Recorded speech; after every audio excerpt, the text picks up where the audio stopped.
Hello and welcome to Healthy Mind, Healthy Life with your host Avik. This podcast is all about exploring the latest research, sharing personal stories, and providing personal tips for improving our mental health and well-being. Each episode will be joined by experts in the field of mental health, as well as individuals who have experienced the transformative power of a healthy mind firsthand. Together, we will dive into a range of topics from managing stress and anxiety to building resilience and cultivating happiness. So, join us on this journey to discover new ways to take care of our minds, bodies, and souls. And let's work together to create a healthier, happier world, one episode at a time. So, let's get started.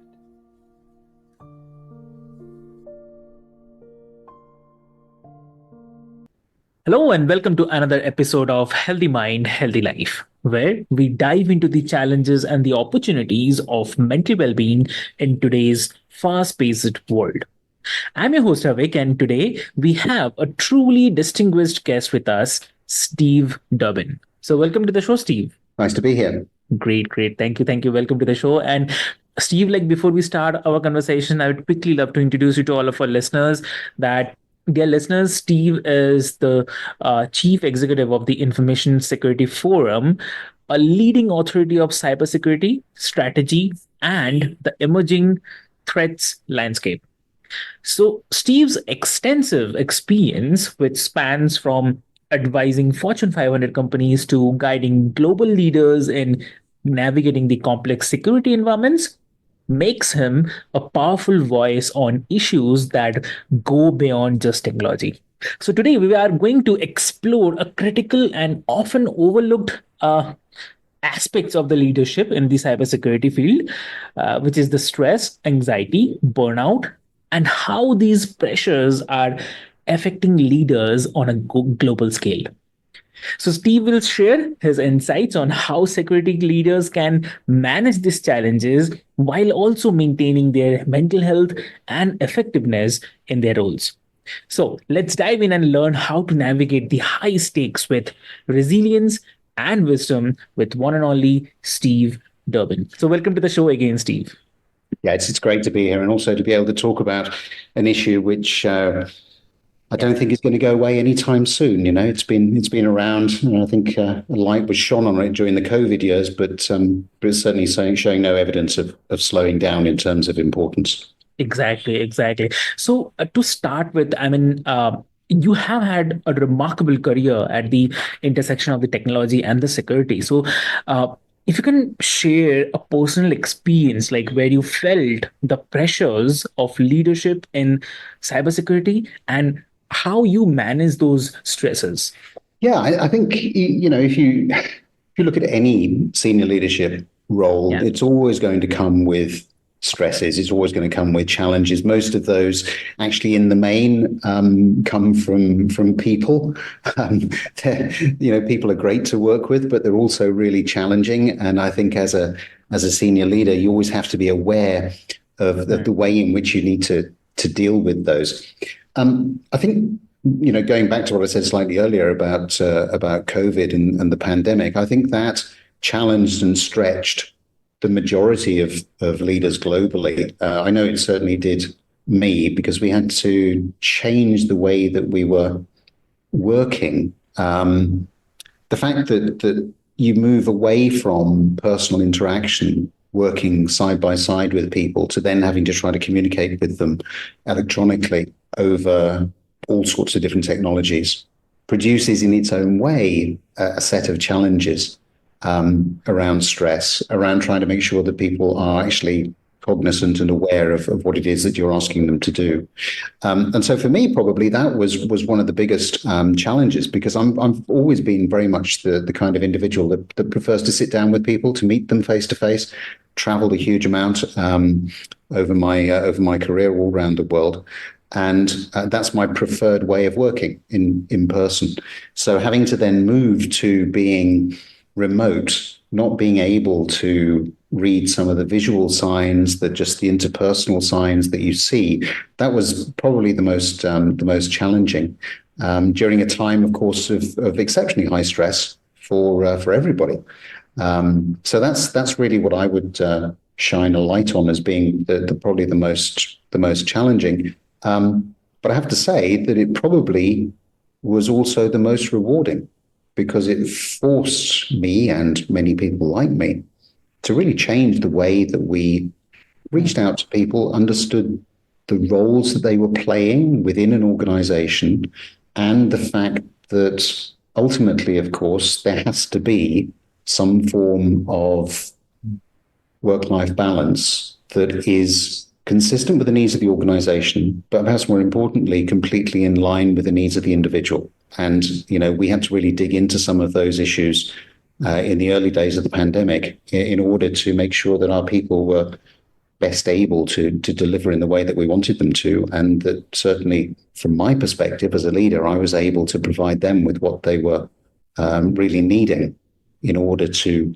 continue to operate at a very high level. Understood. So, thanks for sharing this. And also at the same time, when we're talking about the stress in the leadership roles, given the increasing complexity of cybersecurity threats, what do you see as the biggest source of stress and anxiety for the security leaders today? I think it's the lack of time. That's what I would say. The lack of time. And, it doesn't matter which podcast you listen to. I mean, on my own, on the ISF podcast, we talk a lot about artificial intelligence and the way in which these things are changing. But from a security leadership standpoint, you're always trying to buy yourself more time.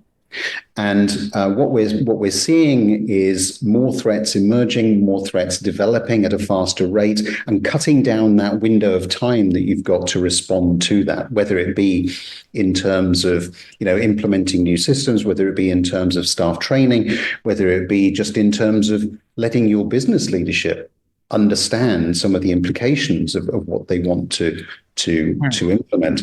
And business leaders, as we all know, are extremely impatient. I'm one myself, and I always want something done very much more quickly than perhaps people are able to do. So it's dealing with that lack of time, dealing with the fact that everything is moving so much more quickly, and you need to marshal your resources ahead of any potential threat emerging. So spending a lot more time in terms of thinking about resilience and testing that resilience as well. Lovely. That's really the great one. Yeah.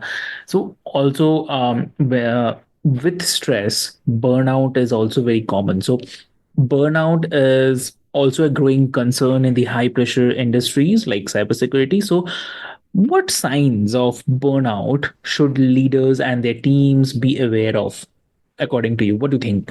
Yeah, this is a hugely important issue, and one that I think we need to continue to be really, really cognizant of and aware of. Because, the thing about burnout is that the people who are burning out very rarely recognize it themselves. So I think, from a colleague perspective, from a leadership perspective, we always need to be looking out for the signs. So what might they be? Well, some of the signs might be a refusal to let go. So you're always wanting to be on. You're always wanting to try to respond. Some of the other common signs would be a shortness of attention span, a shortness of temper, perhaps. You're very much more impatient than you might have been in the past. I think perhaps also you become a little bit more irrational.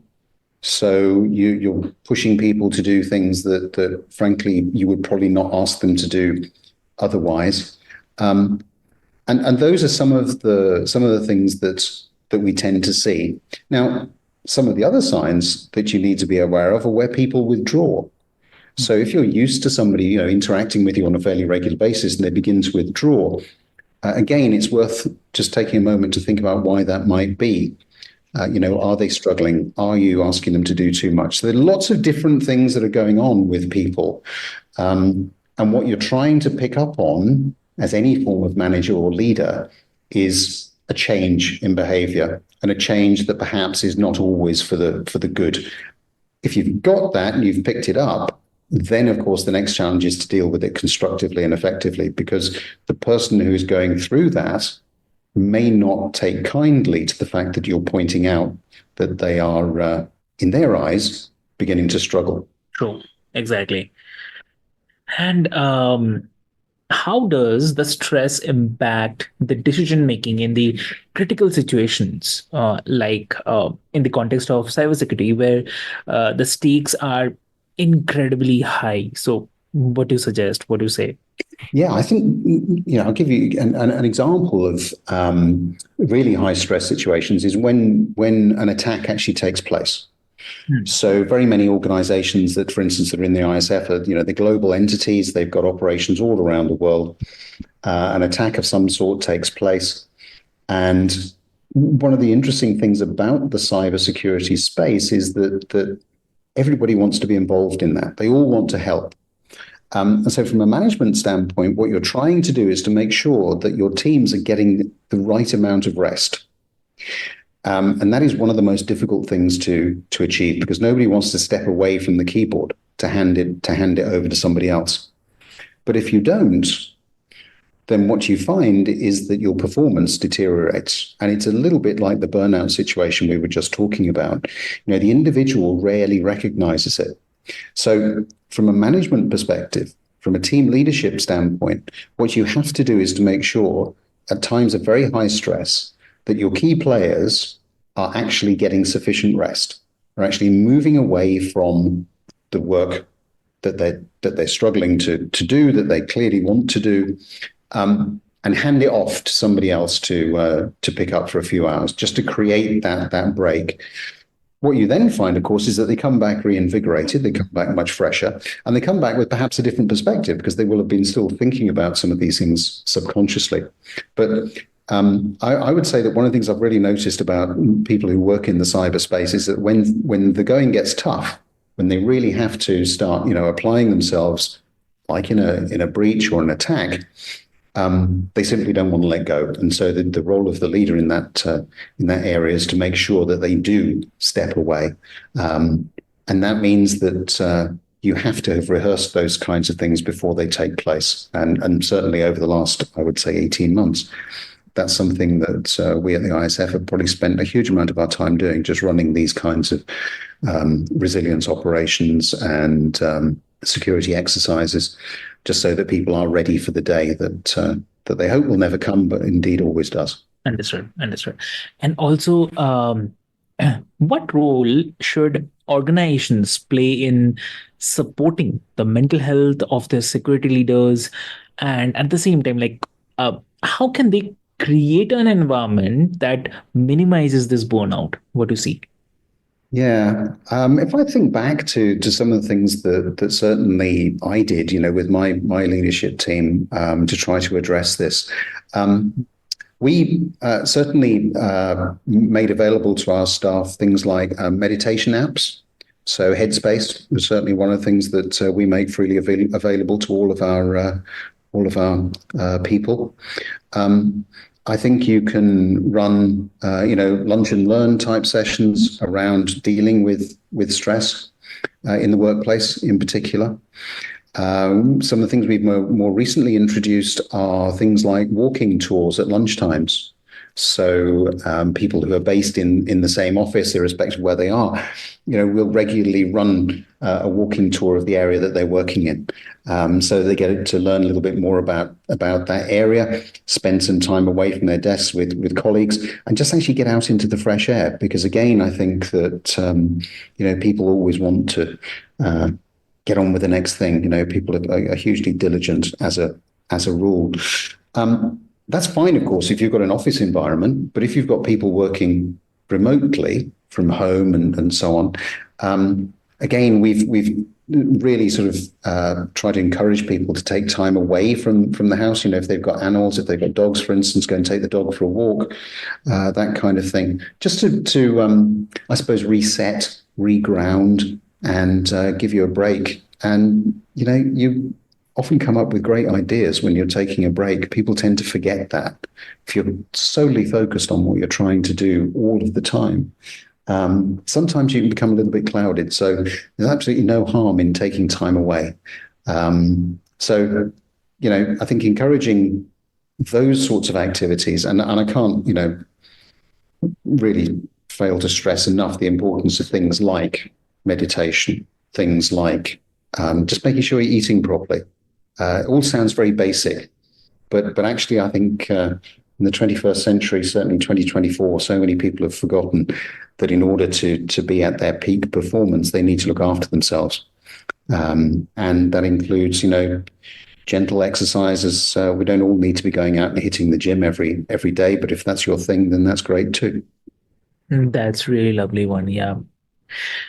Also, like with the, I mean, ever present demands of the cybersecurity, what, according to you, can leaders effectively balance their professional responsibilities with their personal well-being as well? So, what do you suggest? I think you always have to take. Let me back up a little bit, perhaps by saying that there isn't a leader that I've come across who is completely irreplaceable. We all like to think that we are. The reality is we're not. And actually, you need to plan as a leader for the day when you aren't there for whatever reason. And I think if you start in that place, then that gives you a better chance of being able to get some kind of balance yourself. Now, I have to say, I've been not great at this over the years that I've been working. Quite often, I've got that balance completely wrong. But I think that you always have to remind yourself that there is more to life than just work. And what you're trying to do, I think, is to give of your best, both in your personal life and also in your work life. And so it is very important to try to get that balance.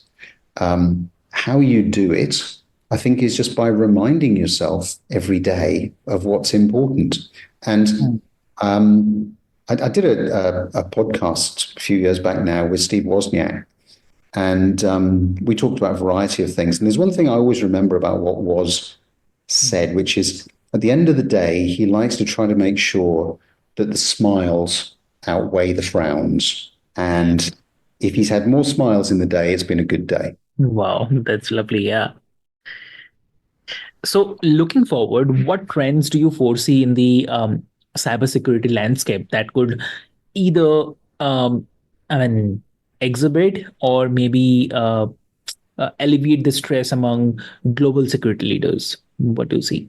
I think the space will continue to be very fast moving. And so I think that we will need, as security leaders, to get much better at balancing all the things we've just been talking about. I think we need to increase our interpersonal skills as well, because security is no longer a technical thing. It impacts the real business. It impacts actually individuals. If you have children, if you're active yourself using any form of mobile device, there are so many things you need to be looking out for in terms of just being safe online. And so I think that, we're constantly going to need to keep ourselves current in terms of what good looks like, in terms of protecting ourselves, our loved ones, and also, of course, our organizations. And being able to convey some of those messages in a very simplistic fashion. Very often when we talk about security, it's quite easy to lose people because everyone thinks it's a very complex topic. And it is. But at its most basic level, everybody can relate to it because we all pretty much all anyway, use some form of technology. And if you're using technology, you need to be aware of some of the security principles behind it. So I think it's about trying to get this balance, again, I come back to that word, between what you do in your personal life, because you need to keep yourself secure there. It's about how you can do your best in your professional life, and that will involve security leaders having to work very much more closely with the business, and so understanding business issues more than they have had to in the past. And then I think it's also about just giving yourself some time away from all of that, disconnecting, spending time in nature, going for a walk, talking to people, spending time with friends, to balance it all back up again. If you can do that, then you're in with a shot of getting it right. Understood. Understood. Lovely.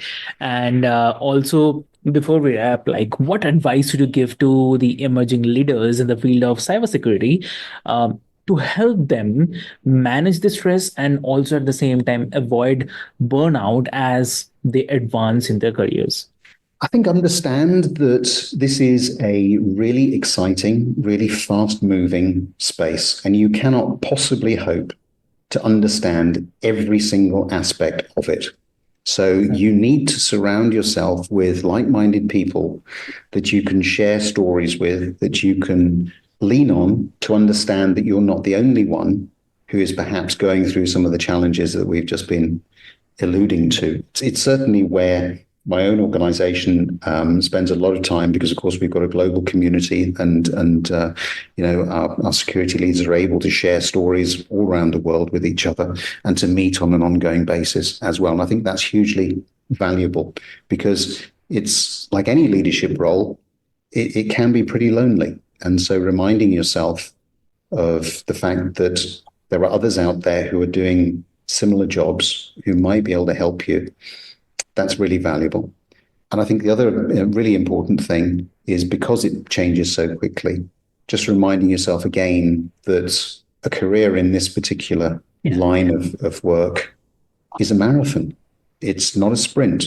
And you need to make sure that you are equipping yourself through all the things we've been talking about, but also through constant training as well, to be able to give of your best throughout what I think for the majority of security people who really enjoy their work is a very long and rewarding and intellectually stimulating career. Yeah, exactly. And great. So that's really great, Steve. Thank you so much for sharing your valuable insights and the experiences with us today. The pressures faced by global security leaders are definitely immense, and but you have shown us what, with the right strategies and the support, it's very possible to navigate these challenges effectively while also maintaining both the personal and the professional well-being. So thanks for that. And also at the same time, for the listeners, I would love to mention, like, dear listeners, remember that managing stress and preventing the burnout isn't just about working harder. It's all about working smarter, seeking support, and at the same time taking care of your mental health as much as your career. So, if you found today's discussion helpful, be sure to subscribe to Healthy Man and Healthy Life for more conversations that help you thrive in all aspects of the life. So, until next time, take care and keep your mind and the life healthy. So, thank you so much.